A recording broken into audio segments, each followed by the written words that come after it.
ನಮಸ್ಕಾರ, ಸುದ್ದಿ ದಿನಕ್ಕೆ ಸ್ವಾಗತ. ನಾನು ರಾಹುಲ್. ಪ್ರಮುಖ ಸುದ್ದಿಗಳನ್ನ ನೋಡೋಕ್ಕೂ ಮುಂಚೆ ಈ ಕ್ಷಣದ ಹೆಡ್ಲೈನ್ಸ್.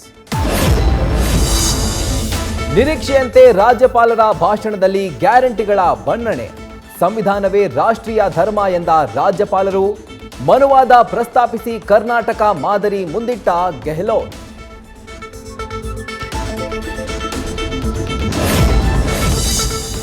ರಾಜ್ಯಪಾಲರ ಬಾಯಲ್ಲಿ ಸುಳ್ಳಿನ ವಾರ್ತೆ ಎಂದು ಬಿಜೆಪಿ ಕಿಡಿ.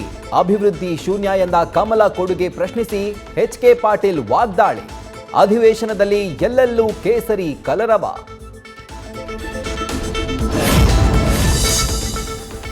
ಮೋದಿ ಮತ್ತೊಮ್ಮೆ ಪ್ರಧಾನಿಯಾಗೋದನ್ನ ತಪ್ಪಿಸಲು ಆಗಲ್ಲ. ತಮ್ಮ ಸ್ಪರ್ಧೆಯ ಗುಟ್ಟು ಬಿಟ್ಟುಕೊಡದ ಕುಮಾರಸ್ವಾಮಿ. ಗೌಡರ ನಿವಾಸದಲ್ಲಿ ತಡರಾತ್ರಿ ಸೈನಿಕ ಮೀಟಿಂಗ್ ಅಚ್ಚರಿ.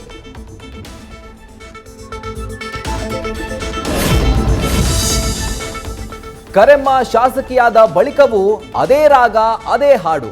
ಅಕ್ರಮ ಮರಳು ಸಾಗಾಟ ತಡೆದ ಪೇದೆ ಮೇಲೆ ಹಲ್ಲೆ ಆರೋಪ. ಘಟನೆ ಸಂಬಂಧ ಅಟ್ರಾಸಿಟಿ ಕೇಸ್.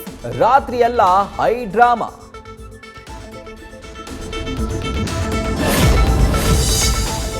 ನಾಳೆ ರಾಷ್ಟ್ರ ರಾಜಧಾನಿ ದೆಹಲಿಗೆ ಮತ್ತೆ ರೈತರ ಮುತ್ತಿಗೆ. ಭೋಪಾಲ್ನಲ್ಲಿ ರಾಜ್ಯದ ರೈತರನ್ನ ಬಂಧಿಸಿದ ಸರ್ಕಾರ. ದುಷ್ಕೃತ್ಯದ ಹಿಂದಿನ ಕ್ರಿಮಿನಲ್ ಮೆದುಳು ಮೋದಿ ಎಂದು ಸಿಎಂ ಕಿಡಿ.